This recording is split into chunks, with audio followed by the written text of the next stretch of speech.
Yan po ginagamit natin para sa LPB at saka Pisofy. Yung Pisofy nasa right side at yun ang mga LPB ay nasa left side mga kaibigan.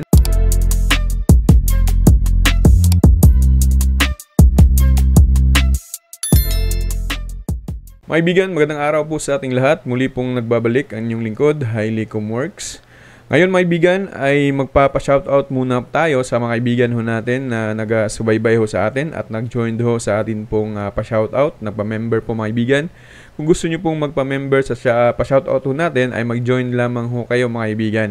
So ngayon gusto ko pong i-shoutout yung kaibigan natin na si Edison Butete Official. So ito naman po mga kaibigan, i-shoutout ko din po ang kaibigan natin na si Jadismart TV. No? Ganoon din po si Brother Richard Maxino o si Pastor Richard Maxino, shoutout ho natin. Ganoon din po si kaibigan natin na si Carmelo Siblos. At ganoon din po si Sir Renante Oy. Maraming salamat po. At ganoon din po si Sir Rodrigo Tuweko. So ngayon mga kaibigan ay meron ho tayong pag-uusapan tungkol po sa dalawang software na kung saan ay i-review natin kung saan sa kanila yung mas magandang gamitin para sa mini PC or sa PC version ng Piso Wi-Fi. So sa last video ko mga kaibigan ay meron po akong pinakita ho sa inyo na review din about po sa mini PC ng LPB. So ngayon mga kaibigan, i-comparison natin yung dalawa kung saan nga ba ang mas maganda gamitin sa ngayon. Nang sa ganun ay hindi ho tayo mapapasubo sa atin pong i-build na Piso Wi-Fi mga kaibigan.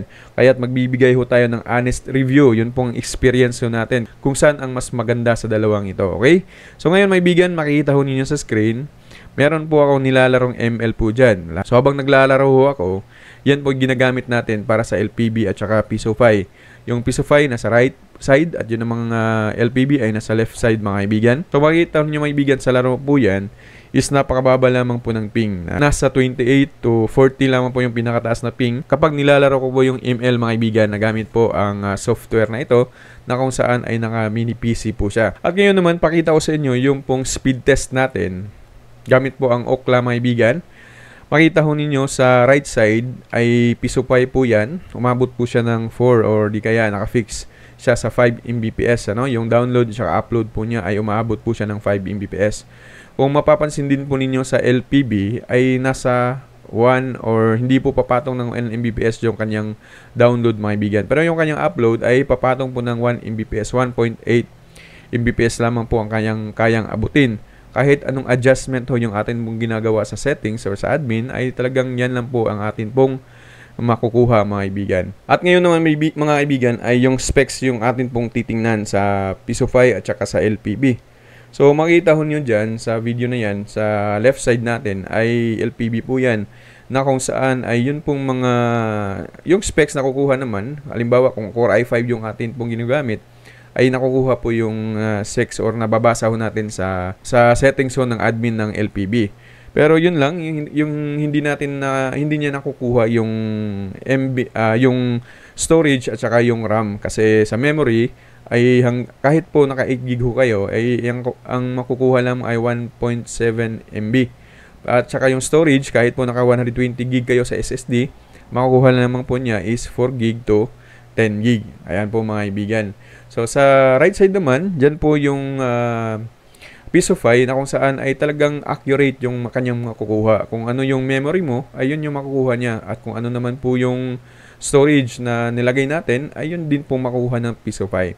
At saka yung tinesting ho natin ay sa browsing at saka sa gaming ay maganda ho talaga yung Pisofy na naka mini PC. So sa ngayon, mayroon din po namang mga kaibigan natin na nagko-comment or nagme-message sa atin na okay naman daw po yung mini PC ng LPB. Pero para sa akin po kasi, experience natin ay napakahina ho ng browsing. Pero sa gaming or sa ML, maganda naman po yung kanyang ping, wala naman pong lag.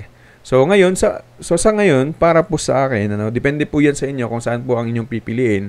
Pero para sa akin, mas recommended ko po yung Pisofy na mini PC version ho nila. At baka sa new update ng LPB ay gaganda na po yung software nila, ay baka mag-update ho sila mga kaibigan kasi marami hong nag-aabang sa new update, lalong-lalo na sa version na 15.5 kasi marami pang mga problemang nararanasan. Kaya nag-steady ho tayo sa 15.3 mga kaibigan. At sana ay mapakinggan ho tayo ng ating pong developer sa LPB na ma-update ho ang kanilang system.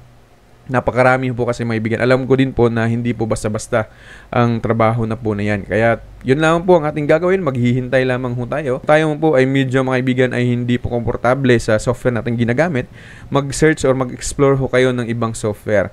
Isa sa recommended ko mga kaibigan ay ang Easy Wi-Fi. Testing ho natin pero wala pong mini PC pa ang Easy Wi-Fi mga kaibigan. Pero maganda po ang system kasi friendly use lamang ho at talagang napakadali pong intindihin, napakadali pong i-activate ang license. Talagang napakadali pong i-handle ang Easy Wi-Fi mga kaibigan. Nakita nyo sa screen, yan po yung kanyang logo. Pwede nyo pong bisitahin ang kanyang site at nang sa ganun ay matesting ho ninyo mga kaibigan. At meron ho tayong binibenta na Easy Wi-Fi license at saka LPB lamang po mga kaibigan. Kung kayo po ay magtatanong about po sa Pisofy license at ibang software, ay hindi ko na po alam kasi nga po LPB at Easy Wi-Fi sa ngayon ang akin pong ginagamit. Pero meron po tayong mga tutorial sa iba pong mga software sa susunod po ng atin pong mga video tutorial. So sa araw na ito, yun lamang po ang aking pong ibabahagi sa inyo. Magandang araw po sa inyong lahat and God bless us all.